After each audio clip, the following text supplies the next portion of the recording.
Junction के इस खूबसूरत प्लेटफॉर्म पर। तो बच्चों लाइफ प्रोसेसेस हम पढ़ रहे थे और लाइफ प्रोसेसेस में हम हार्ट जो है वो पढ़ रहे थे। स्ट्रक्चर ऑफ हार्ट हम कंप्लीट कर चुके थे अपने लास्ट सेशन में। आज हम आगे पढ़ने जा रहे हैं working of heart, double circulation. हालांकि ये मैं आपको लास्ट जो हमारा लेक्चर था उसमें मैं समझा चुकी थी कि हार्ट की वर्किंग कैसे होती है। चलो एक बार और फिर से इसको देख लेते हैं वर्किंग किस तरीके से होती है। देखो बच्चों, जैसा कि हम लोग ये पता कर ही चुके हैं, अब तक हमें ये पता चल चुका है कि हमारा जो हार्ट होता है ना वो कैसा होता है, 4 चैम्बर्ड होता है। कैसा होता है? 4 चैम्बर्ड, जिसमें 2 एट्रियम्स होते हैं। अपर वाले chambers are called atriums and lower chambers are called ventricles. ठीक है, तो इनके बाहर जो प्रोटेक्टिव कवरिंग होती है वो क्या होती है? पेरिकार्डियम। यहाँ पर ये वाला जो है ये क्या है? Right atrium. ये है राइट वेंट्रिकल। ये क्या है? लेफ्ट एट्रियम, लेफ्ट एट्रियम, और ये क्या है? Left ventricle. इतना हम पढ़ चुके हैं और भी बहुत कुछ पढ़ चुके हैं। इनके बीच में राइट साइड में जो वॉल्व्स प्रेजेंट हैं वो होते हैं tricuspid valve,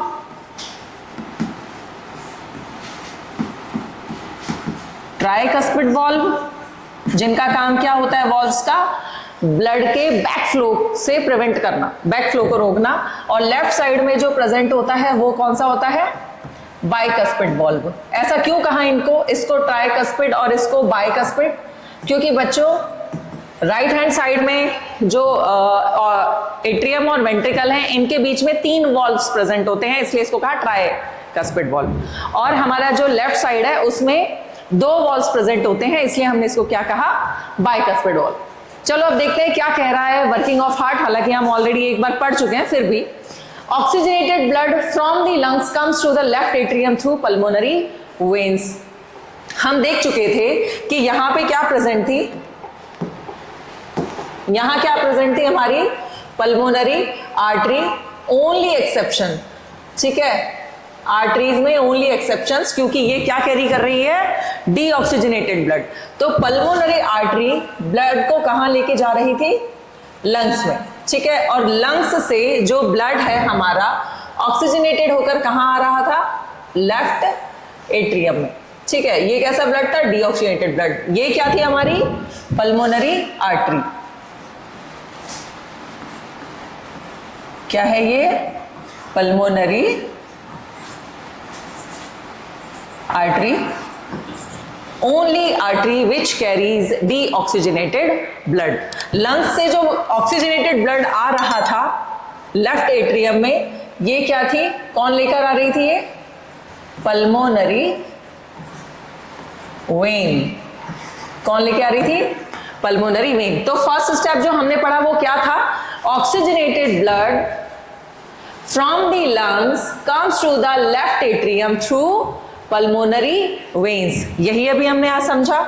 then left atrium relaxes. क्या होता है? लेफ्ट एट्रियम रिलैक्स करता है when it is collecting this blood, then it contracts and left ventricle relaxes. फिर क्या होता है बच्चों? देखो, जब ब्लड का फ्लो यहां होता है, ठीक है, कहां आ रहा है? पल्मोनरी वेन से लेफ्ट एट्रियम में आ रहा है, तो उस टाइम पे जो ये हार्ट का लेफ्ट एट्रियम पार्ट है वो क्या कर रहा है? रिलैक्स कर रहा है। और जब वो रिलैक्स कर रहा है तो वो क्या कर रहा है? उस टाइम पे ब्लड को कलेक्ट कर रहा है। उसके बाद जो ब्लड है कहां जाएगा? लेफ्ट एट्रियम से लेफ्ट वेंट्रिकल में। और जब लेफ्ट वेंट्रिकल इस ब्लड को कलेक्ट कर रहा है तो उस टाइम लेफ्ट वेंट्रिकल रिलैक्स कर रहा है और लेफ्ट एट्रियम क्या कर रहा है? उस टाइम पे कॉन्ट्रैक्ट कर रहा है, so that the blood is transferred to it. When the muscular left ventricle contracts, the blood is pumped to the body through aorta. फिर क्या होगा? अब जब लेफ्ट वेंट्रिकल रिलैक्स कर रहा था, जब ये ब्लड कलेक्ट कर रहा था, अब लेफ्ट वेंट्रिकल कॉन्ट्रैक्ट करेगा और ब्लड जो है वो कहां जाएगा, कलर चेंज करते हैं एक बार, ठीक है, यहां एओर्टा के थ्रू, इसको हम जो है डॉटेड दिखा देते हैं। बेटा मैंने ये जो बनाए हैं ना, ये क्या है, ये जो आपको दिखाई दे रहे हैं, ये इनको बोलते हैं सेमी लूनर वॉल्व्स। ये भी वॉल्व्स ही हैं। ये क्या काम करते हैं ये भी मैं अभी आपको आगे बताऊंगी। यहाँ पे देखो, लेफ्ट वेंट्रिकल जब कॉन्ट्रैक्ट कर रहा है तो ऑक्सीजनेटेड ब्लड इसके थ्रू, ये क्या है, aorta, what is this, aorta, इसके थ्रू कहां जा रहा है, हमारे पूरे बॉडी पार्ट्स तक ऑक्सीजनेटेड ब्लड एओर्टा लेके जा रही है। तो एओर्टा में जब ब्लड एक बार चला गया, जब हमारा लेफ्ट वेंट्रिकल कॉन्ट्रैक्ट किया और एओर्टा में ब्लड चला गया, तो वो ब्लड वॉल्व्स का क्या काम होता है, बैक फ्लो को रोकना, वो वापस ना आए तो ये फ्लैप्स बंद हो जाते हैं, ठीक है, ये वॉल्व्स क्या होते हैं, बंद हो जाते हैं ताकि वो ब्लड वापस से लेफ्ट वेंट्रिकल में ना आए। इसलिए इनको क्या बोलते हैं, सेमी लूनर। इनकी आधे चांद जैसी जो है स्ट्रक्चर होती है, इनकी शेप जो होती है, तो इसलिए इसको क्या बोलते हैं, सेमी लूनर वॉल्व्स। आगे पढ़ते हैं। Deoxygenated blood comes from the body to the right atrium through vena cava as it relaxes. देखो फिर क्या होता है बच्चों, पढ़ा था हमने लास्ट में, क्या था कि डीऑक्सीनेटेड ब्लड, अभी ऑक्सीनेटेड ब्लड तो हमारे पूरे बॉडी पार्ट में पहुंच गया है, अब वहां ऑक्सीजन क्या हो गई, सैचुरेट हो गई, कहां पे, हमारी सेल्स में, और जो कार्बन डाइऑक्साइड प्रोड्यूस हुई थी वो वापस से कहां डाल दी जाती है, कहां भेज दी जाती है, हमारी वेन्स में।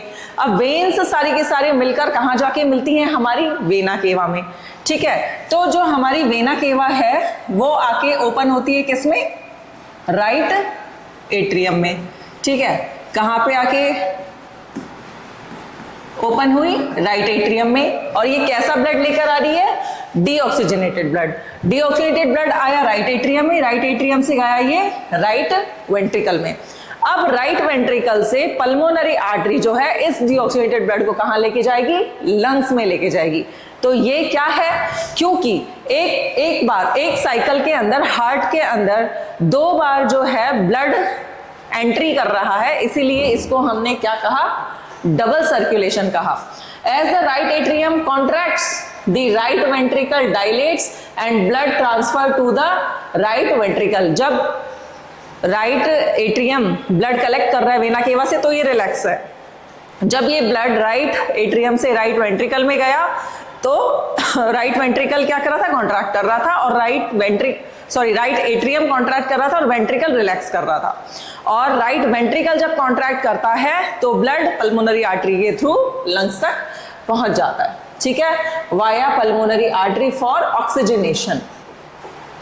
तो यही थी हमारी वर्किंग। देखो वॉल्व्स की यहाँ पे डेफिनेशन भी बता दी गई है कि valves are there to prevent the back flow of blood when the atrium और ventricles contract। जब atrium और ventricle contract करते हैं तो blood का back flow ना हो, इसलिए valves present होते हैं। Blood goes through the heart twice during each cycle.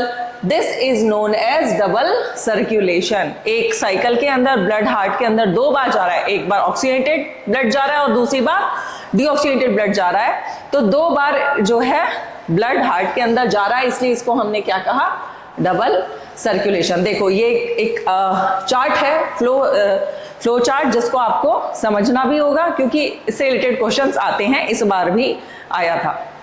क्या है देखो, डीऑक्सीनेटेड ब्लड फ्रॉम बॉडी, ठीक है, वेना केवा के थ्रू कहां आया, राइट एट्रियम में। उस टाइम वेना केवा क्या कर रही थी, रिलैक्स्ड थी। ये एक चार्ट ही अपने आप में सेल्फ एक्सप्लेनेटरी है कि क्या क्या इसके अंदर चल रहा है। फिर क्या हुआ, राइट एट्रियम से जब राइट एट्रियम कॉन्ट्रैक्ट हुआ तो ब्लड कहां गया, राइट वेंट्रिकल। उस टाइम राइट वेंट्रिकल रिलैक्स था। फिर राइट वेंट्रिकल जब कॉन्ट्रैक्ट हुआ तो ब्लड कहां गया, लंग्स में, ठीक है, किसके लिए, ऑक्सीजनेटेड होने के लिए। फिर ऑक्सीजनेटेड ब्लड कहां आया, लेफ्ट एट्रियम में, जो कि उस टाइम क्या था, रिलैक्स था। फिर लेफ्ट एट्रियम कॉन्ट्रैक्ट हुआ तो ब्लड कहां गया, लेफ्ट वेंट्रिकल में। उस टाइम लेफ्ट वेंट्रिकल रिलैक्स था। फिर लेफ्ट वेंट्रिकल कॉन्ट्रैक्ट हुआ तो वाया एओर्टा सारे बॉडी पार्ट्स में ये जो ब्लड है वो डिस्ट्रीब्यूट कर दिया गया। तो ये था डबल सर्कुलेशन का flow chart in human heart, जिसको आपको आना बहुत ज़रूरी है बच्चों, क्योंकि इससे रिलेटेड क्वेश्चंस हर साल पूछे जाते हैं। चलिए, ये हमारा जो है अपना एनसीईआरटी का डायग्राम है। तो आइए आगे चलते हैं। Oxygen enters the blood in the lungs. Oxygen किस तरीके से लंग्स के अंदर एंटर करती है? जो डबल सर्कुलेशन हमने पढ़ा था वही है। The separation of the right side and the left side of the heart is useful to keep oxygenated and deoxygenated blood from mixing. देखो बच्चों, अभी हमने जो हार्ट का स्ट्रक्चर पढ़ा उसमें हमने देखा कि हमारा जो एक पार्ट है हार्ट का, यानी कि राइट हैंड साइड, उसमें हमेशा डीऑक्सीजनेटेड ब्लड रहता है, जबकि हमारा जो लेफ्ट पार्ट है हार्ट का उसमें हमेशा ऑक्सीजनेटेड ब्लड रहता है। तो ये दोनों जो हैं, ये दोनों आपस में मिक्स ना हो इसलिए एक सेप्टम प्रेजेंट होती है बीच में to separate these both kind of bloods, oxygenated and deoxygenated. Such separation always allow a highly efficient supply of oxygen to the body. ऐसे separation बहुत ज़रूरी है क्योंकि as we discussed कि हमारी जो body है we are warm blooded animals, तो हमारे जो है बॉडी में टेम्परेचर मेंटेन करने के लिए हमको हमेशा एनर्जी की रिक्वायरमेंट रहती है, ठीक है। तो उन एनर्जी की रिक्वायरमेंट को पूरा करने के लिए एटीपीज चाहिए, और एटीपीज की सिंथेसिस कब होती है? जब ऑक्सीजन की प्रेजेंस हो, because we do aerobic respiration. तो ऑक्सीजन की richly supply, possible richly supply पूरे बॉडी पार्ट्स तक होती रहे, इसी के लिए ये जो सेपरेशन है ये होता है। This is useful in animals that have high energy needs such as birds and mammals, मतलब कि हम which constantly use energy to maintain their body temperature. In animals that do not use energy for this purpose, the body temperature depends on the temperature in the environment, यानी कि cold blooded animals, मतलब कि जो organism या जो animals ऐसे होते हैं जो कोल्ड ब्लडेड होते हैं वो अपनी एनर्जी की रिक्वायरमेंट जो है फुलफिल पूरी नहीं करते हैं। कोल्ड ब्लडेड जो होते हैं उनका टेम्परेचर बॉडी का बिल्कुल वैसा ही रहता है जैसा एनवायरनमेंट में है, यानी कि अगर बाहर 50 डिग्री सेंटीग्रेड है तो उनका बॉडी टेम्परेचर भी 50 डिग्री ही रहेगा। लाइक एम्फीबियंस, यानी कि एम्फीबियंस लाइक फ्रॉग्स जो है एम्फीबियन कैटेगरी में आता है। एम्फी मतलब बोथ, यानी कि वो लैंड में भी सर्वाइव कर सकते हैं और वाटर में भी सर्वाइव कर सकते हैं। वो कैसे होते हैं? कोल्ड ब्लडेड होते हैं। And many reptiles have 3 chambered heart. इनके पास कैसा हार्ट होता है? 3 चैम्बर्ड हार्ट होता है। 3 चैम्बर्ड हार्ट में इनके पास 2 एट्रियम होते हैं और 1 वेंट्रिकल होता है, और प्रॉपर इनका जो ऑक्सीजनेटेड और डीऑक्सीजनेटेड ब्लड होता है वो मिक्स होता है, ठीक है। क्योंकि इनकी एनर्जी रिक्वायरमेंट इतनी नहीं है, क्योंकि इन्हें कोई टेम्परेचर मेंटेन नहीं करना है, because they are cold blooded, इसलिए इनके पास 3 चैम्बर्ड हार्ट है। And they tolerate some mixing of the oxygenated and deoxygenated blood, इसलिए वो ये टॉलरेट भी कर सकते हैं। Fishes on the other hand have only 2 chambers to their hearts. Fishes के पास 2 ही चैम्बर होते हैं। And the blood is pumped to the gills. जो ब्लड है वो डायरेक्ट कहाँ पंप कर दिया जाता है? गिल्स में। इज ऑक्सीजनेटेड देयर, जहाँ पे वो ऑक्सीजनेटेड हो जाता है, and passes directly to the rest of the body. Direct उसमें एंटर करके ऑक्सीजनेटेड हो जाता है और डायरेक्ट बॉडी पार्ट तक पहुंच जाता है। Thus blood goes only once through the heart। इसलिए जो फिशेज में जो ब्लड है वो एक बार ही जाता है। बेटा ये ना इंपॉर्टेंट क्वेश्चंस हैं। कौन से? एम्फीबियंस वाला, ठीक है। इनका कितना चैम्बर्ड हार्ट होता है? 3 चैम्बर्ड हार्ट होता है। कहाँ गया? सच 3 चैम्बर्ड हार्ट, ठीक है, ये इंपॉर्टेंट है। और जैसा फिशेस का बताया है, इनका कितना चैम्बर्ड हार्ट होता है? 2 चैम्बर्ड हार्ट होता है, जिसमें गिल्स तक डायरेक्ट जाके ऑक्सीजनेटेड होता है और passes directly to the rest of the body. Blood goes only once through the heart. इसमें जो ब्लड जा रहा है कितनी बार जा रहा है? एक बार जा रहा है। In the fish during 1 cycle of passage through the body. इसलिए इनका कैसा सर्कुलेशन है? सिंगल सर्कुलेशन होता है, जबकि हमारा जो हार्ट है उसके अंदर जो है डबल सर्कुलेशन होता है कि ब्लड जो है 1 साइकिल में 2 टाइम्स हार्ट के अंदर जा रहा है। On the other hand it goes through the heart twice during each cycle in other vertebrates, यानी कि हम लोग this is known as double circulation. तो बच्चों ये था हमारा एनसीईआरटी का जो है स्क्रीनशॉट। नेक्स्ट आ जाते हैं हम पीवाईक्यूज में। बच्चों पीवाईक्यू ये वाला जो है ये आया हुआ है 2020, 22, 23, 25 and even this year also this came. 26 में कुछ भी नहीं है जो डबल सर्कुलेशन हम 2-3 बार 4 बार जिसका रिपीटेशन कर चुके हैं कि ब्लड कहाँ से कहाँ जाता है, किसके थ्रू, वो फ्लो चार्ट आपको अच्छे से आना चाहिए। Which of the following statement is are true about the human heart? Option is A, right atrium receives oxygenated blood. Right atrium जो है वो ऑक्सीजनेटेड ब्लड रिसीव करता है, यहीं पे गलत हो गया। नहीं जी, वो तो डीऑक्सीजनेटेड ब्लड जो है वो रिसीव करता है, आगे पढ़ने की जरूरत ही नहीं है। Left atrium transfers oxygenated blood to left ventricle which sends it to the various parts of the body. बिल्कुल, वैसे तो आगे पढ़ने की जरूरत ही नहीं है कि लेफ्ट एट्रियम जो है वो कैसा ऑक्सीजनेटेड ब्लड रिसीव कर रहा है और कहाँ भेज रहा है, लेफ्ट वेंट्रिकल में, which sends to it to various part of the body, जो कि पूरे जो बॉडी पार्ट है वहां तक भेज देता है। वैसे तो यही आंसर सही है, आगे पढ़ने की जरूरत नहीं, पर फिर भी एक बार पढ़ लेते हैं। Right atrium receives deoxygenated blood, ये तो सही लिखा है, थ्रू वेना केवा from upper and lower body part. Right atrium जो है वो कैसा ब्लड रिसीव कर रहा है, डीऑक्सीजनेटेड ब्लड रिसीव कर रहा है थ्रू वेना केवा from upper and lower body part. बिल्कुल, ये भी बिल्कुल सही है। अच्छा, इसमें ऑप्शंस दिए हुए हैं, सॉरी माय मिस्टेक, इसमें ऑप्शन दिए हुए हैं तो बी और सी अभी तक हमारा राइट आ गया है, तो बी और सी हमारे पास आंसर ऑलरेडी आ चुका है, फिर भी एक बार पढ़ लेते हैं। Left atrium transfers oxygenated blood to aorta. जो लेफ्ट एट्रियम है वो ऑक्सीजनेटेड ब्लड देता है to aorta which send it to different part of the body. नहीं जी, बिल्कुल नहीं। लेफ्ट एट्रियम पहले कहाँ ट्रांसफर करता है, लेफ्ट वेंट्रिकल में, और लेफ्ट वेंट्रिकल से ब्लड कहाँ जाता है, एओर्टा में जाता है, तो ये भी गलत है। तो हमारा ऑप्शन क्या रहेगा, बी एंड सी, तो सी ऑप्शन इज करेक्ट। ठीक है बच्चों, एक बार इसका है ना आप चार्ट इस तरीके से और बनाइए। देखो, कभी भी फ्लो चार्ट आएगा, जब स्टेप्स पूछे जाएंगे तो आप फ्लो चार्ट भी बना देंगे विद फुल लेबलिंग, तो भी आपका ये जो है आपके फुल मार्क्स आ जाएंगे। देखो, कुछ भी नहीं करना है आपको, क्या बनाना है, राइट एट्रियम, ठीक है, राइट वेंट्रिकल, सॉरी,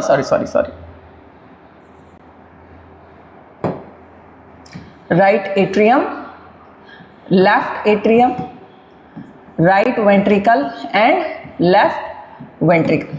ठीक है, अब देखो, राइट वेंट्रिकल से ब्लड कहाँ गया, राइट एट्रियम से राइट वेंट्रिकल, राइट वेंट्रिकल से ब्लड कहाँ गया, टू दी लंग्स, कहाँ गया, लंग्स में गया।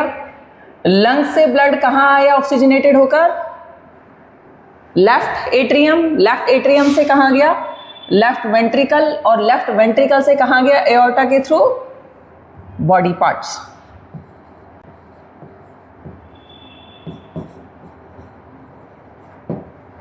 ठीक है, फिर बॉडी पार्ट से डीऑक्सीजनेटेड ब्लड कहाँ जाएगा, राइट एट्रियम। ये स्टेप्स हैं, लेकिन अभी आपको इसमें बहुत कुछ जो है ऐड करना है। जैसे लंग्स से ब्लड कौन लेकर आ रहा है, पल्मोनरी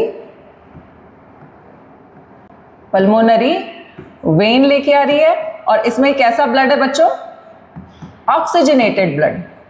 ठीक है, लेफ्ट वेंट्रिकल से बॉडी पार्ट्स में कौन लेके जा रहा है ब्लड, एओर्टा लेके जा रही है। ठीक है, और एओर्टा के पास कैसा ब्लड है, ऑक्सीजनेटेड ब्लड। बॉडी पार्ट से डीऑक्सीजनेटेड ब्लड कौन लेके आ रहा है राइट एट्रियम में, वेना केवा। कैसा ब्लड लेके आ रही है, डीऑक्सीजनेटेड ब्लड। और उसके बाद राइट वेंट्रिकल से लंग्स में कौन लेके जा रहा है, पल्मोनरी आर्टरी। और कैसा ब्लड लेके जा रही है, डीऑक्सीजनेटेड ब्लड। ठीक है, इतना फ्लो चार्ट भी अगर आप बना देंगे, आपके नंबर कहीं नहीं जा रहे। 2 मार्क्स का ये इस साल आया था, फुल मार्क्स जो है वो दिए गए हैं बच्चों को। ठीक है, तो इस फ्लो चार्ट के थ्रू भी आप जो है स्टेप्स को बता सकते हैं। Flow chart is quite impressive, क्यों, क्योंकि चेक करने वाले को जो है पैराग्राफ नहीं पढ़ना पड़ता, देखकर ही वो फुल मार्क्स आपको प्रोवाइड कर देंगे। ठीक है, चलो अब टू नेक्स्ट क्वेश्चन। ये जो PYQ आया हुआ है, पहले ये कब आया है, 2000 19 में, 20 में, 22 में, 24 में, 25 और 6 में ये नहीं आया है, तो बच्चों पोटेंशियल क्वेश्चन इसको मार्क कर लो, ठीक है। This is what potential question for 2027, ठीक है, कि give the reason the muscular walls of the ventricles are thicker than those of atrium. देखो बच्चों, हमको ये पता है कि जो वॉल्स हैं वो किसकी ज्यादा थिक होती हैं, वेंट्रिकल्स की या एट्रियम्स की? वेंट्रिकल्स की। क्यों? क्योंकि उनको विद स्टैंड रहना है उस प्रेशर के साथ जो वो कहाँ भेजेंगे ब्लड को, आउट ऑफ द हार्ट। तो उस प्रेशर के साथ विद स्टैंड रहने के लिए क्या होता है, muscular walls of ventricles are thicker. इतना सा आंसर लिखना है। Arteries have thick and elastic walls. Arteries जो हैं वो कैसी होती हैं, थिक होती हैं, एंड इलास्टिक वॉल्स होती हैं। क्यों? क्योंकि जो आर्टरीज होती हैं बच्चों वो थिक क्यों है? क्योंकि जब वेंट्रिकल जो है कॉन्ट्रैक्ट हुए तो उसमें जो एओर्टा प्रेशर के साथ ब्लड लेकर गई वो डिवाइड किस में हुई, आर्टरीज में। और क्योंकि प्रेशर बहुत ज़्यादा है तो उनको भी उस प्रेशर के साथ विद स्टैंड रहने के लिए क्या करना पड़ेगा, थिक रहना पड़ेगा और इलास्टिक भी रहना पड़ेगा। Circulation of blood in aquatic vertebrates differs from that in terrestrial vertebrates. तो इसमें हमने आपको बता दिया था एक्वेटिक वर्टिब्रेट्स जो हैं उसमें फिशेस थी जिसमें उनके पास 2 चैम्बर्ड हार्ट था, ठीक है, क्योंकि वो कैसे होते हैं, कोल्ड ब्लडेड एनिमल्स होते हैं, उनकी जो बॉडी की रिक्वायरमेंट है एनर्जी की उस इतनी ज़्यादा नहीं होती है, तो वो मिक्सिंग ऑफ ब्लड को टॉलरेट कर सकते हैं। देखो, because ventricles have to pump blood with greater pressure, तो withstand with that pressure. Arteries carry blood from heart to high pressure so that they have thick and elastic walls. ये answers हैं question के। Terrestrial vertebrates are warm blooded. ये आ गया, देखो हम कैसे होते हैं, वार्म ब्लडेड होते हैं, and require high level of oxygen to maintain temperature, so they have double circulation system. Whereas aquatic vertebrates are cold-blooded and do not require such high level of oxygen, so they have single circulation system. Just simple as that. तो note में क्या है, ये बिल्कुल वही है जो अभी हमने जस्ट जो है डिस्कस किया था कि एम्फीबियंस जो है उनके पास कैसा है, 3 चैम्बर्ड हार्ट है, जबकि फिशेस जो है उनके पास 2 चैम्बर्ड हार्ट है। नेक्स्ट, द ट्यूब्स यानी कि ब्लड वेसल्स। बच्चों ये स्क्रीनशॉट्स हैं, हालांकि हम इसके बारे में पढ़ चुके हैं, लेकिन स्क्रीनशॉट देखना बहुत ज़रूरी है अपने एनसीईआरटी के, क्योंकि लाइन बाय लाइन ही आपसे क्वेश्चन पूछे जा सकते हैं। Arteries are the vessels which carry blood away from the heart. हमने जो डिफरेंसेस पढ़े थे उसमें हमने पढ़ा था various organs of the body. Since the blood emerges from the heart under high pressure the arteries have thick elastic walls. ठीक है, देखो ये वही आंसर आ गया जो अभी क्वेश्चन हमने पढ़ा था, देखा लाइन बाय लाइन में से क्वेश्चन आता है। Since the blood emerges from the heart under high pressure, ठीक है, तो हाई प्रेशर को झेलने के लिए, विद स्टैंड करने के लिए आर्टरीज कैसी होती हैं, थिक और इलास्टिक वॉल्स की होती हैं। Veins collect the blood from different organs and bring it back to the heart. Veins क्या करती हैं, डीऑक्सीजनेटेड ब्लड कलेक्ट करती हैं फ्रॉम डिफरेंट ऑर्गन और कहाँ लेके आती हैं, back to the heart.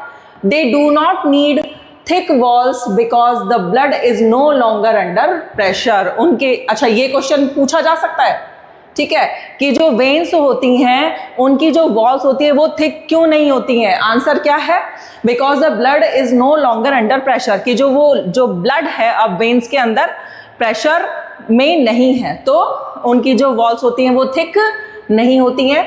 Instead they have walls, क्योंकि वॉल्स हम पढ़ चुके हैं, वॉल्स का काम क्या होता है, to prevent the back flow of blood. ठीक है, तो वॉल्स प्रेजेंट होते हैं क्योंकि प्रेशर अब कम हो गया। अब देखो हमारा जो बॉडी स्ट्रक्चर है, थोड़ा अज्यूम करना, हमारा जो बॉडी स्ट्रक्चर है, हार्ट यहाँ प्रेजेंट है, यहाँ से एओर्टा गई और सारे बॉडी पार्ट्स में उन्होंने ऑक्सीजनेटेड ब्लड सेंड किया। अब सारी वेन्स मिली और वेना केवा में मिलकर ऊपर चढ़ रहा है, मतलब आप देखो ग्रेविटी के अगेंस्ट वर्क कर रहा है ब्लड। ठीक है, हमारी जो ब्लड वेसल्स हैं उनमें ग्रेविटी के अगेंस्ट जब ब्लड वर्क कर रहा है तो सीधी सी बात है उसमें प्रेशर भी नहीं है, ग्रेविटी के अगेंस्ट वर्क कर रहा है, तो ब्लड जो है उसका बैक फ्लो हो सकता है।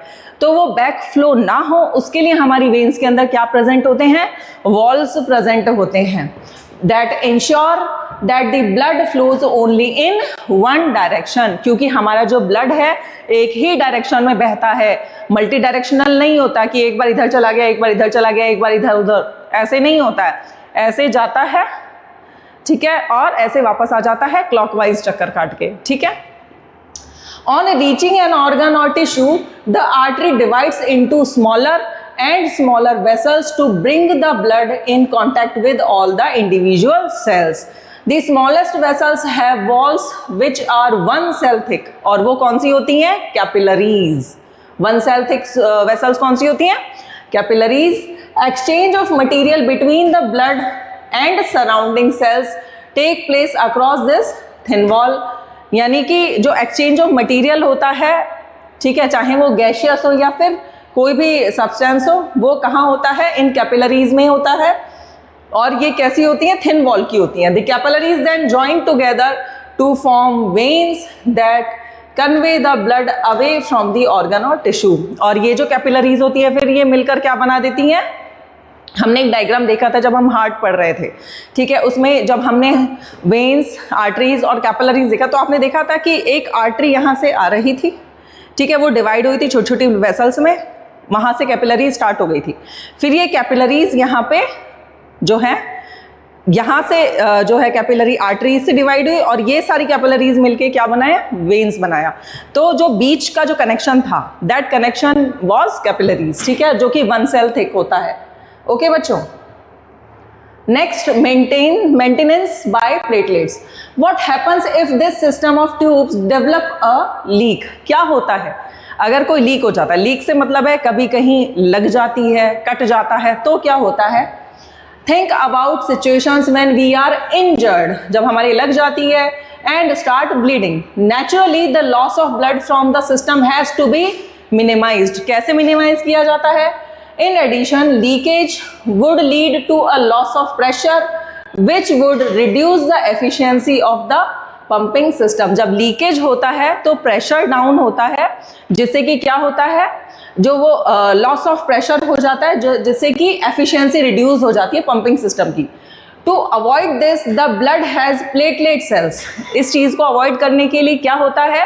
ब्लड के पास प्लेटलेट सेल्स होती हैं which circulate around the body and plug these leaks. Plug लगा देते हैं, जहाँ कहीं से अगर ब्लड निकल रहा है तो वहाँ पे एक तरह से प्लग लग जाता है, यानी कि जो हमारे, जिसको हम बोलते हैं ना कि खुरंड आ जाता है, that is what? That is plug that leaks by helping to clot the blood at these points of injury. जो कि क्या कर रहे हैं? उन points of injury पे क्या कर रहे हैं? क्लॉट बना दे रहे हैं, प्लग लगा दे रहे हैं। तो ये काम किसका होता है? प्लेटलेट्स का होता है।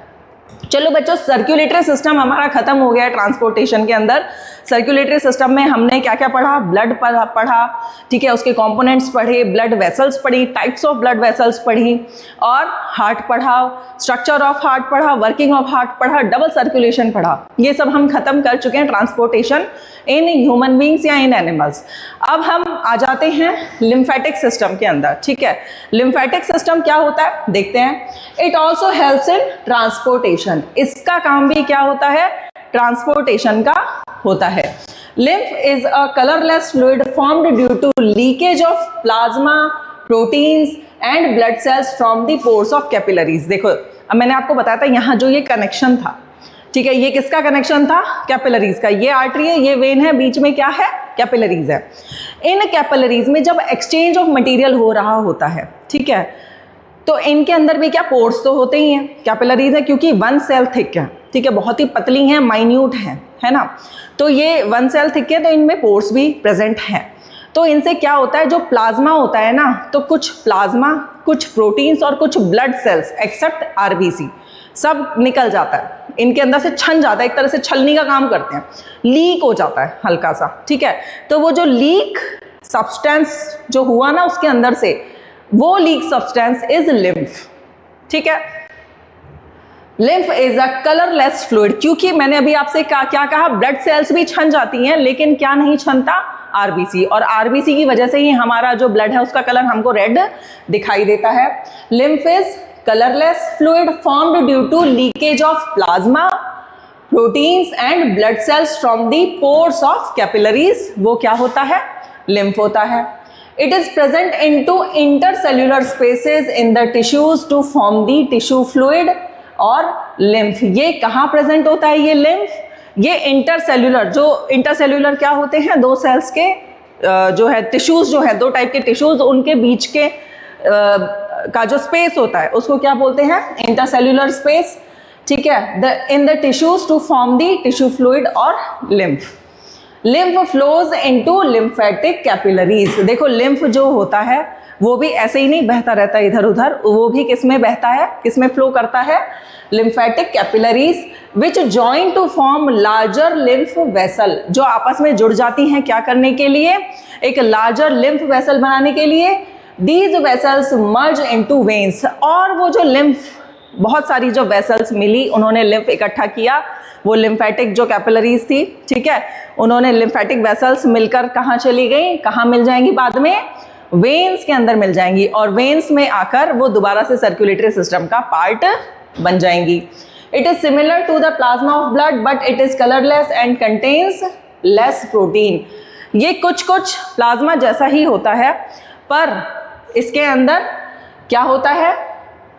कलरलेस होता है और कंटेन्स लेस प्रोटीन। प्लाज्मा के अंदर कुछ प्रोटीन्स ज़्यादा होते हैं, इसके अंदर कम पाए जाते हैं। फंक्शंस ऑफ लिम्फेटिक सिस्टम, क्या करता है लिम्फेटिक सिस्टम? इंपॉर्टेंट क्वेश्चंस है। Functions of lymphatic system, it carries digested and absorbed fat.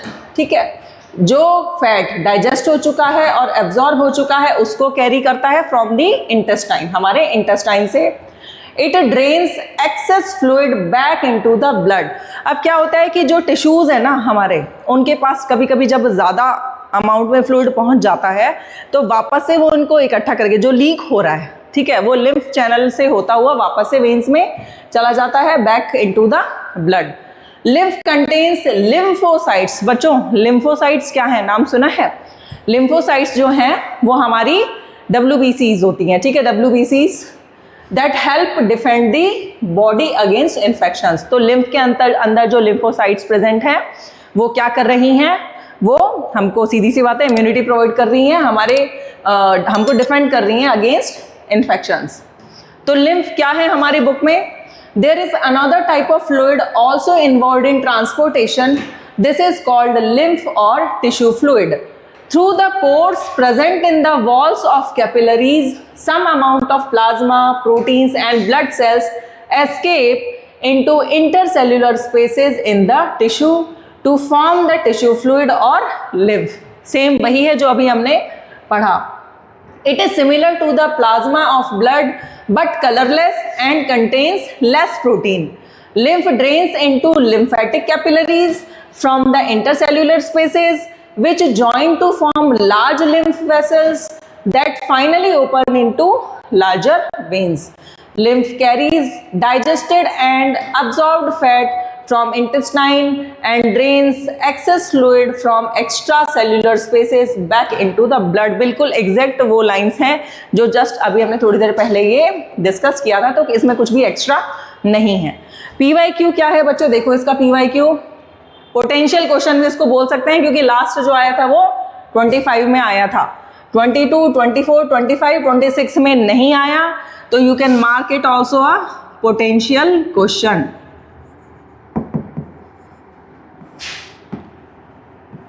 Potential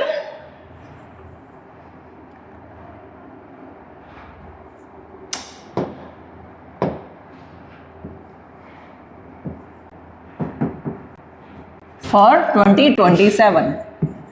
ठीक है, क्या क्वेश्चन है देखो, what is lymph and how does it differ from blood? Just अभी डिस्कस किया क्या होता है लिम्फ। कैपिलरीज की पोर्स से छना हुआ, ठीक है, escaped the fluid which contains plasma, proteins and some blood cells, वो क्या होता है? लिम्फ होता है, ठीक है। And how it differs from blood, क्योंकि ब्लड के अंदर क्या होते हैं, मोर जो है ज़्यादा से ज़्यादा, एक तो सारी की सारी सेल्स प्रेजेंट होती है, जबकि इसके अंदर आरबीसी एब्सेंट होती है, और ब्लड कंटेन्स मोर प्रोटीन्स, जबकि इसके अंदर लेस प्रोटीन्स होते हैं। तो ये आपका पोटेंशियल क्वेश्चन भी है। नाउ अब आ जाते हैं ब्लड प्रेशर के बारे में। बच्चों देखो क्वेश्चन आ सकता है क्योंकि इसकी एक्टिविटी है हमारी बुक के अंदर। क्या है देखो सिस्टोलिक प्रेशर और डायस्टोलिक प्रेशर, ये आपका आप थोड़ा सा नया नाम सुनेंगे, इसको समझना। बच्चों सिस्टोल का मतलब होता है कॉन्ट्रैक्शन। क्या होता है? सिस्टोल का मतलब होता है कॉन्ट्रैक्शन और डायस्टोल का मतलब होता है रिलैक्सेशन। ठीक है, अभी हम किसका कॉन्ट्रैक्शन और रिलैक्सेशन पढ़ेंगे, ये देखो। Systolic pressure, it is the pressure of blood. किसका pressure? Pressure of blood inside the artery. कहाँ पे? आर्टरी के अंदर ब्लड का pressure during ventricle systole, ventricular systole, जब हमारे जो वेंट्रिकल्स हैं पंप कर रहे हैं, ठीक है, तो उसको हम क्या बोल रहे हैं? वो सिस्टोल कर रहे हैं। ठीक है, क्योंकि सिस्टोल का मतलब हमने क्या पढ़ा? Contraction of heart. ठीक है, जब वेंट्रिकल्स सिस्टोल कर रहे हैं उस समय पे प्रेशर हमारे ब्लड का कहाँ पे? हमारी आर्टरीज के अंदर ब्लड का जो प्रेशर है वो जो होता है उसको बोलते हैं सिस्टोलिक प्रेशर। और जस्ट अपोजिट कर दो कि जब हमारा हार्ट जो है वो क्या कर रहा है? डायस्टॉल कर रहा है, यानी कि जो हमारे वेंट्रिकल्स हैं वो क्या कर रहे हैं? डायस्टॉल यानी कि रिलैक्स है। उस टाइप हमारी आर्टरीज के अंदर ही pressure of blood inside the artery only, जो प्रेशर है उसको हम क्या बोलते हैं? Diastolic pressure. On an average एक नॉर्मल सिस्टोलिक प्रेशर जो होता है 120 mmHg होता है, जबकि डायस्टोलिक प्रेशर जो होता है 80 mmHg होता है, जिसको हम बोलते हैं ब्लड प्रेशर 80/120 रहना चाहिए, यानी कि नीचे वाला 80 और उससे ऊपर वाला 120 रहना चाहिए, एक आइडियल एवरेज ह्यूमन बीइंग का। Instrument to measure BP is, देखो ये थोड़ा सा जो है कॉम्प्लिकेटेड है, इसको आप टुकड़े करो जैसा बचपन में पढ़ते आ रहे हैं हम। स्फाइग्मो मैनोमीटर, क्या है? स्फाइग्मो मैनोमीटर, जो इंस्ट्रूमेंट होता है जिससे बीपी जो है उसको मेजर किया जाता है उसको बोलते हैं स्फाइग्मो मैनोमीटर। ठीक है बच्चों, तो ब्लड प्रेशर समझ में आ गया। Pressure of blood into the arteries when contraction of heart हो रहा है, जब सिस्टोल वेंट्रिकुलर सिस्टोल हो रहा है, और जब डायस्टोल ऑफ हार्ट वेंट्रिकल्स हो रहे हैं, यानी कि रिलैक्सेशन ऑफ वेंट्रिकल्स हो रहा है। ठीक है बच्चों, तो 80 से ज़्यादा अगर हो जाता है और 120 से ज़्यादा अगर हो जाता है ऊपर वाला, तो उसको हाई ब्लड प्रेशर की जो है कैटेगरी में रखा जाता है, और 80 से नीचे हो जाता है और 120 से नीचे हो जाता है तो उसको लो ब्लड प्रेशर की कैटेगरी में रखा जाता है। इसलिए ब्लड प्रेशर को ध्यान में रखना बहुत ज़रूरी है। तो बच्चों यहाँ पे हमारा खत्म होता है ट्रांसपोर्टेशन इन एनिमल्स, जिसमें हमने पढ़ा circulatory system and lymphatic system. अब हम आ जाते हैं transportation in plants. Plants have a slow transportation system. कैसा होता है प्लांट्स के पास? स्लो ट्रांसपोर्टेशन सिस्टम होता है। क्यों होता है भाई? क्योंकि प्लांट्स डू नॉट मूव, क्योंकि जो प्लांट्स होते हैं वो एक ही जगह खड़े रहते हैं, स्टिल रहते हैं, stand still, they can not move, इधर से उधर नहीं जा सकते, हाथ पैर नहीं हिला सकते, लोकोमोशन नहीं कर सकते हैं। They have a large proportion of dead cells, ये भी हमको पता है कि इनके पास डेड सेल्स भरपूर मात्रा में प्रेजेंट होते हैं। तो इनको इतनी एटीपी की रिक्वायरमेंट नहीं है, क्योंकि जितना बड़ा शरीर दिखाई दे रहा है उसमें आधे से ज़्यादा सेल्स जो है वो तो डेड है, तो एनर्जी रिक्वायरमेंट उतनी ही कम है। Therefore, they have low energy needs, इसलिए इनकी एनर्जी की नीड्स जो होती हैं वो कम होती हैं, and they use slow transport system. जो इनका जो फिर ट्रांसपोर्ट सिस्टम होगा तो वो कैसा होगा? स्लो होगा। But transportation distance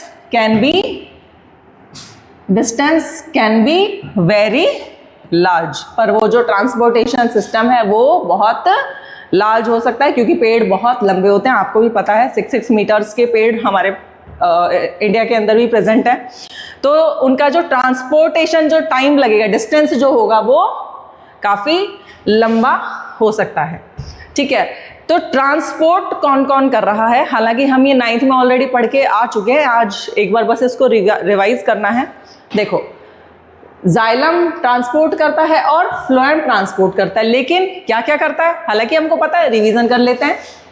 xylem transports what? Water and minerals. हमको ये पता है कि जाइलम क्या क्या ट्रांसपोर्ट करता है? पानी और मिनरल्स। ठीक है, फ्लोएम क्या करता है? Food, amino acids and other substances. यानी कि हम कह सकते हैं कि फूड से रिलेटेड जितने भी मटेरियल हैं, ठीक है, उन सबको कौन जो है ट्रांसपोर्ट कर रहा है, फ्लोएम ट्रांसपोर्ट कर रहा है।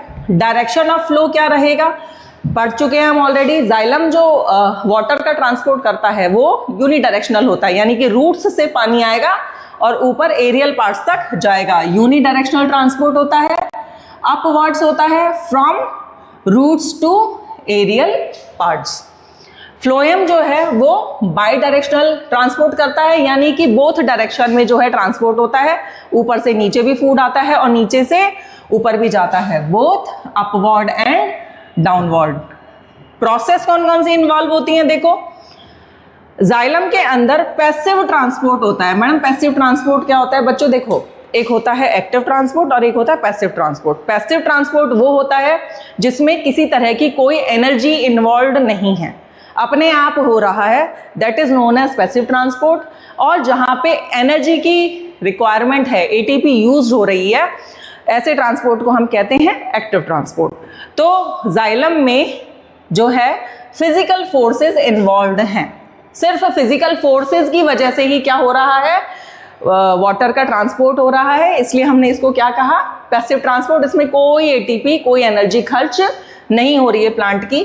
सच एज रूट प्रेशर, अभी हम ये डिस्कस करेंगे रूट प्रेशर क्या होता है, एंड ट्रांसपिरेशनल पुल। और ट्रांसपिरेशनल पुल ये फिजिकल एक्टिविटीज हैं जिससे जो वाटर है नीचे से ऊपर यूनिडायरेक्शनल जो है, यूनिडायरेक्शन में मूवमेंट हो रही है।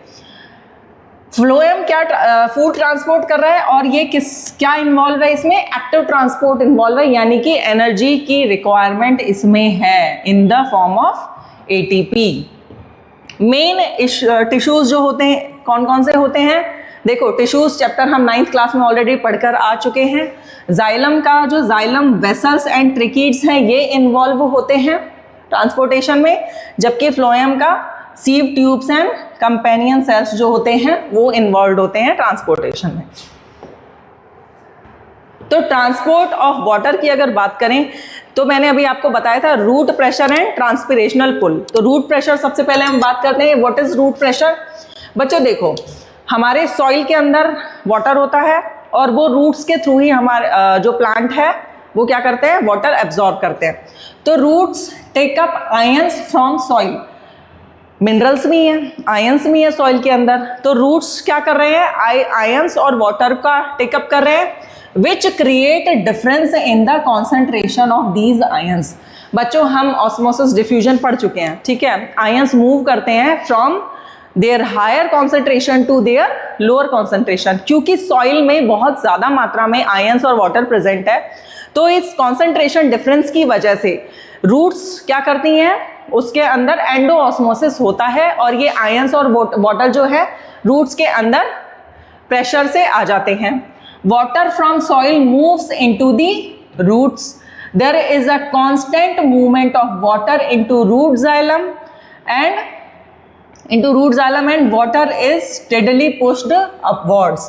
और रूट जाइलम में कांस्टेंट प्रेशर से क्या आता रहता है, वाटर इनटेक होता रहता है, अपटेक होता रहता है, और वो कहाँ पुश किया जाता है, ऊपर पुश किया जाता है। यानी कि यहाँ पे कोई एटीपी इसलिए खर्च नहीं हो रही है क्योंकि आयंस और जो वाटर है ये एंडो ऑस्मोसिस के थ्रू और कॉन्सेंट्रेशन डिफरेंसेस के थ्रू ऑटोमेटिकली ही रूट्स के अंदर प्रेशर के साथ जा रहे हैं, और प्रेशर के साथ ही कहाँ उनको पुश किया जा रहा है, ऊपर जो है एरियल पार्ट्स में पुश किया जा रहा है। तो इसको बोलते हैं रूट प्रेशर। सेकेंड आ जाता है ट्रांसपिरेशन। अब मैडम सबसे पहले तो ये बताओ व्हाट इज ट्रांसपिरेशन। बच्चों देखो, the loss of water in the form of vapour. जब भी स्टोमेटा ओपन होते हैं, हम पहले पढ़ चुके हैं, जब भी स्टोमेटा ओपन होता है, ट्रांसपिरेशन भी हम पढ़ चुके हैं, स्टोमेटा ओपन होते ही लॉस ऑफ वाटर होता है। जब एक्सचेंज ऑफ गैसेज होता है तो ट्रांसपिरेशन भी होता है। लॉस ऑफ वाटर होता है in the form of vapour to from the aerial parts, जो कि क्या है, stomata of the plant is known as transpiration. Transpiration helps in the absorption and upward movement of water and minerals dissolved in it from the roots to the leaves. ये जो transpiration जो है वो किस में हेल्प कर रहा है, मिनरल्स एंड वाटर का अपवर्ड मूवमेंट में हेल्प कर रहा है, क्योंकि जब वाटर स्टोमेटा से निकलता है तो एक पुल जनरेट होता है, ठीक है, एक पुल जनरेट होता है, एक प्रेशर जनरेट होता है, उसी को ही बोलते हैं transpiration pull. It helps in temperature regulation. Transpiration क्या काम कर रहा है? टेम्परेचर रेगुलेशन का काम कर रहा है। Cooling due to evaporation. Evaporation से क्या होता है? कूलिंग हो जाती है, जो प्लांट बॉडी है वो कूल हो जाती है। तो डे टाइम में क्या हो रहा है? मेजर फोर्स जो होता है वो क्या होता है? Transpiration pull. क्यों? क्योंकि बच्चों डे टाइम में सनलाइट प्रेजेंट है और सनलाइट की प्रेजेंस में प्लांट क्या करेगा? फोटोसिंथेसिस करेगा। फोटोसिंथेसिस करने के लिए उसको अपने स्टोमेटास को ओपन करना पड़ेगा और स्टोमेटास जब ओपन होंगे तो एक्सचेंज ऑफ गैसेस तो होगा ही, ट्रांसपिरेशन भी होगा, यानी कि लॉस ऑफ वाटर होगा। और जब वो लॉस ऑफ वाटर होगा एक पुल जनरेट करेगा वहां से, जिससे कि वाटर और मिनरल्स जो हैं अपवर्ड मूवमेंट करेंगे, जिसे हमने क्या कहा? Transpiration pull. और नाइट टाइम में किसके थ्रू पानी ऊपर जाता है? रूट प्रेशर के थ्रू। तो ये वही है जो जस्ट अभी हमने पढ़ा। आप देखो इस तरीके से वाटर क्या करेगा? यहाँ से एंडोऑस्मोसिस के थ्रू सॉइल से क्या लेगा? आयंस लेगा, मिनरल्स लेगा और वाटर लेगा, जो कि ऊपर जाएगा कहाँ पे? प्लांट्स की लीव तक। और लीव में जो स्टोमेटा प्रेजेंट है वहाँ से वाटर वेपर निकलेंगे, जिसे हमने क्या कहा? Transpiration. Transport of food and other substances. The transport of soluble products of photosynthesis is called translocation. बच्चों ये important है. What is translocation? क्या होता है translocation? Transport of soluble products. Soluble products क्या बने? क्या बना था? ग्लूकोज बना था, कार्बोहाइड्रेट बना था। फोटोसिंथेसिस का जो प्रोडक्ट बना था वो किस फॉर्म में था? सॉल्युबल फॉर्म में ही तो था ना। तो वो जो प्रोडक्ट है उनको पहुंचाना, ट्रांसपोर्ट करना, this process is known as translocation. It is done by phloem vessels. कौन करता है? फ्लोएम वेसल करता है। इट इज बाई डायरेक्शनल, जैसा कि हमने अभी डिस्कस किया। Phloem also transports amino acids and other substances. The translocation of food and other substances take place in the sieve tubes. बच्चों इंपॉर्टेंट है, याद रखना, ठीक है। फूड और अदर सब्सटेंसेज हैं वो कहाँ पे हो रहे हैं? सीव ट्यूब्स के थ्रू हो रहे हैं। जो ट्रांसलोकेशन की प्रोसेस हो रही है वो किसके थ्रू हो रही है? मेनली, हालांकि companion cells are also involve, पर जो मेनली जो हो रहा है वो सीव ट्यूब्स के थ्रू हो रहा है। ATP use in this process, ठीक है। तो कौन सी है जो एक्टिव प्रोसेस जो हो रहा है वो किस में हो रहा है? ट्रांसलोकेशन में हो रहा है, ठीक है। देख सकते हैं आप, ठीक है। ये जाइलम वेसल्स है, ये फ्लोएम वेसल्स हैं। जाइलम में आप देख सकते हैं वाटर जो है कहाँ जा रहा है?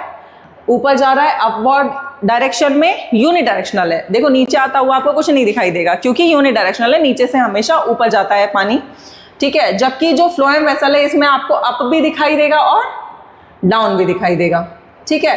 क्यों? क्योंकि बाय डायरेक्शनल प्रोसेस है।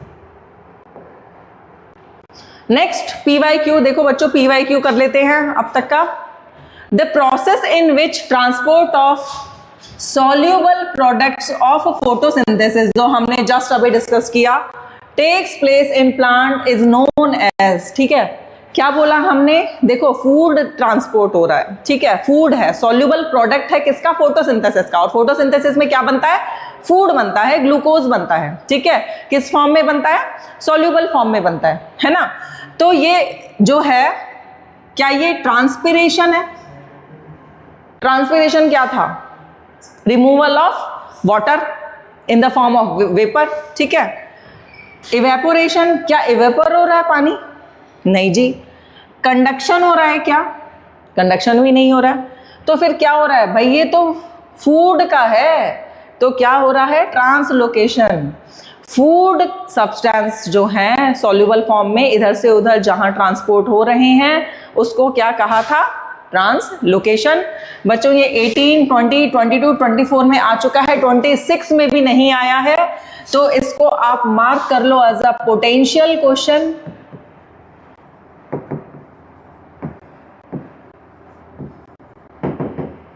टू 2027 बिल्कुल आ सकता है, ठीक है। नेक्स्ट देखते हैं ये, और this is also a potential question, ठीक है। क्यों? क्योंकि ये कब आया है? 19, 21, 23, 25 में। 26 में भी नहीं है, 27 में आ सकता है, एक साल छोड़ के एक साल आ रहा है ऑल्टरनेट ईयर्स में। Observe the following diagram and identify the process and its significance from the following question. देखो क्या ऑब्जर्व कर रहे हो आप इस डायग्राम में? देखते ही पता चल जाना चाहिए क्या हो रहा है। यहाँ से क्या जा रहा है बच्चों, रूट्स से क्या जाता है, वाटर एंड मिनरल्स, ठीक है। रूट से होते हुए देखो डायरेक्शन भी सिंगल है, यानी कि हमको ये तो पता है कि इसके अंदर किसका ट्रांसपोर्ट हो रहा है, किसका ट्रांसपोर्ट हो रहा है, ओनली वाटर का, क्योंकि ये यूनिडायरेक्शनल है और सॉइल से क्या जाता है, वाटर और मिनरल्स ही जाते हैं, आयंस ही जाते हैं। फिर उसके बाद क्या लिखा हुआ है, water evaporates into atmosphere from leaves, water evaporate हो रहा है यानी कि रिमूवल ऑफ वाटर हो रहा है in the form of water vapour, ठीक है। तो इस प्रोसेस को हमने क्या कहा था, ट्रांसपिरेशन। बहुत सही पकड़े हैं, ठीक है। इवेपोरेशन है क्या ये, बिल्कुल भी नहीं है मैडम, ट्रांसपिरेशन है ये, अभी तो बोला हमने, बिल्कुल ट्रांसपिरेशन है, ठीक है। It creates a suction force which pulls water inside the plant, ये एक सक्शन सा क्रिएट कर देता है, क्योंकि ऊपर से पानी निकल रहा है ना, निकल रहा है यानी कि ये पुल हो रहा है वाटर, ठीक है, अपवर्ड पुल हो रहा है, तो ये एक प्रेशर क्रिएट कर रहा है, एक पुल क्रिएट कर रहा है, जिसको हमने क्या कहा, ट्रांसपिरेशन। एक्सक्रीशन है ही नहीं, आंसर हमें मिल चुका है। Translocation helps in transporting materials from one cell to another, है तो सही, लिखा सही है, ट्रांसलोकेशन यही होता है, लेकिन इसके अंदर बाय डायरेक्शनल नहीं है बच्चों, कैसा है, यूनिडायरेक्शनल है, ठीक है। इस चीज का ध्यान रखना है कि कौन से डायरेक्शन में जो है मूवमेंट हो रहा है, ठीक है। तो हमारा answer is B, transpiration. Potential question, बिल्कुल इसको स्टार मार्क कर लेना बच्चों। तो बच्चों कुछ बस अब एनसीईआरटी की रीडिंग बची है, मेरे हिसाब से शायद जो है हमारी खत्म हो चुकी हैं, ट्रांसपोर्टेशन खत्म हो चुका है, बस एनसीईआरटी की रीडिंग करनी बाकी रही है, वो कर लेते हैं फटाफट क्या चल रहा है ट्रांसपोर्टेशन प्लांट, सब कुछ वैसे हम ऑलरेडी डिस्कस कर चुके हैं। फिर भी अगर कहीं कोई लाइन ऐसी लगी कि इसमें से क्वेश्चन बन सकता है तो हम उसको स्टार मार्क करते चलेंगे। तो एनसीईआरटी अपने साथ खोल कर बैठना। देखो, transportation in plants, we have discussed earlier how plants take in simple compounds such as carbon dioxide and photosynthesize energy stored in their chlorophyll containing organs, namely leaves। organ कौन से होते हैं जिनमें हो रही है, leaves, ठीक है। The other kind of raw materials needed for building plant bodies will also have to be taken up separately। For plants, the soil is the nearest and richest source of raw material। बिल्कुल plant के लिए nearest और richest source क्या होता है, soil होता है। Like nitrogen, phosphorus and other minerals, ये भी कहाँ से मिलते हैं प्लांट को, सॉइल में से मिलते हैं। The absorption of these substances therefore occurs through the part in contact with the soil, namely roots। और ये पहुंचते कहाँ से हैं, ये सब्सटेंस मिलते सॉइल से है, लेकिन लेकर कौन आ रहा है, रूट्स लेकर आ रही हैं। If the distances between soil contacting organs and chlorophyll containing organs are small, energy and raw materials can easily diffuse to all parts of the plant body। यानी इसमें कहना चाह रहा है कि अगर प्लांट छोटा है, ठीक है, क्योंकि फोटोसिंथेसिस कहाँ हो रहा है, लीव्स के अंदर हो रहा है, तो प्लांट अगर छोटा है, डिस्टेंस कम है, कहाँ, रूट्स के और प्लांट की लीफ के बीच में, तो ये जो प्रोसेस है ये जल्दी से खत्म हो जाती है। लेकिन अगर डिस्टेंस लंबा होगा तो इस प्रोसेस में टाइम लगता है। But if this distances become large because the plant changes in plant body design, diffusion process will not be sufficient to provide raw material in leaves and energy in roots. तो diffusion खाली sufficient नहीं होता है, जबकि जब plant छोटा होता है तो डिफ्यूजन खाली is sufficient for providing these materials. A proper system of transportation is therefore essential in such a situation, जब प्लांट लंबा हो जाता है और जब उसका जो डिस्टेंस है फ्रॉम रूट्स टू लीव्स बढ़ जाता है। Energy needs differ between different body designs। Plant do not move and plant bodies have a large proportion of dead cells in many tissues। हमने अभी डिस्कस किया था कि प्लांट की आधी से ज़्यादा जो टिश्यूज होते हैं वो तो कैसे होते हैं, डेड होते हैं। As a result plant have low energy needs, यानी कि इसी वजह से प्लांट्स की जो कैसी होती हैं नीड्स, लो एनर्जी नीड्स होती हैं। And can use relatively slow transport system, और इसलिए इनका ट्रांसपोर्ट सिस्टम भी कैसा होता है, स्लो होता है। We have already discussed it. The distance cover which transport system have to operate however can be very large in plants such as very tall trees. तो क्या है जो इस डिस्टेंस को कवर किया जाता है ऑपरेट करने के लिए, उन सब के बारे में ही हमने सब डिस्कस किया है। तो ट्रांसपोर्ट ऑफ वाटर पढ़ लेते हैं। In xylem tissue vessels and tracheids, of the roots, stems and leaves are interconnected. ठीक है, पूरा जो रूट, स्टेम और लीव्स होते हैं, इनमें वेसल्स जो होती हैं किसकी, जाइलम टिश्यू की, और ट्रैकेट्स, ये आपस में कैसी होती हैं, इंटरकनेक्टेड होती हैं to form a continuous system of water conducting channels, एक वाटर कंडक्टिंग चैनल बनाती हैं। At the roots cells in contact with the soil actively take up ions. ठीक है, सेल्स क्या करती हैं, सॉइल के जो कनेक्ट में होती हैं, कनेक्शन में होती हैं किसकी, रूट्स की, वो एक्टिवली टेकअप करती हैं आयंस का।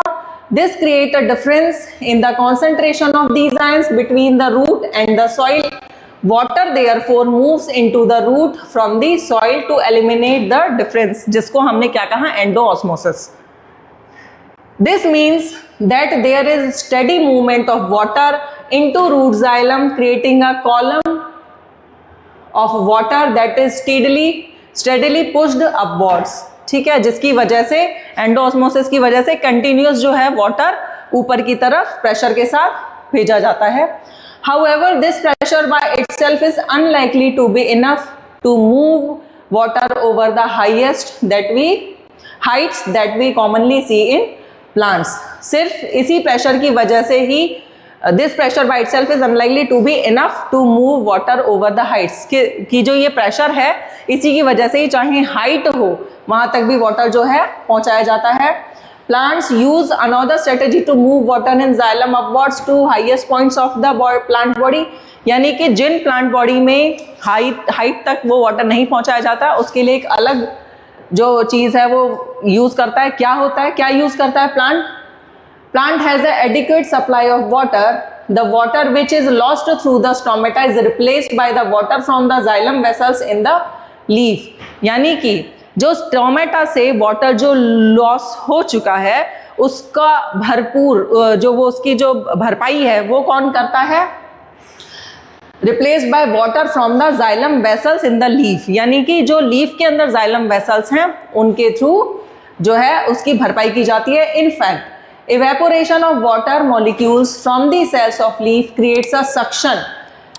ये जो इवेपोरेशन हो रहा है ये क्या क्रिएट करता है, सक्शन क्रिएट करता है, which pulls water from the xylem cells, जिसकी वजह से वाटर जो है जाइलम सेल्स से, कहाँ से, स्टेम्स से भी, लीव्स से भी क्या है, जाइलम सेल्स से सक कर लिया जाता है of roots. The loss of water in the form of vapour from the aerial parts of the plant is known as transpiration, हम ऑलरेडी डिस्कस कर चुके हैं। Thus transpiration helps in the absorption and upward movement of water and minerals dissolved in it from roots to the leaves.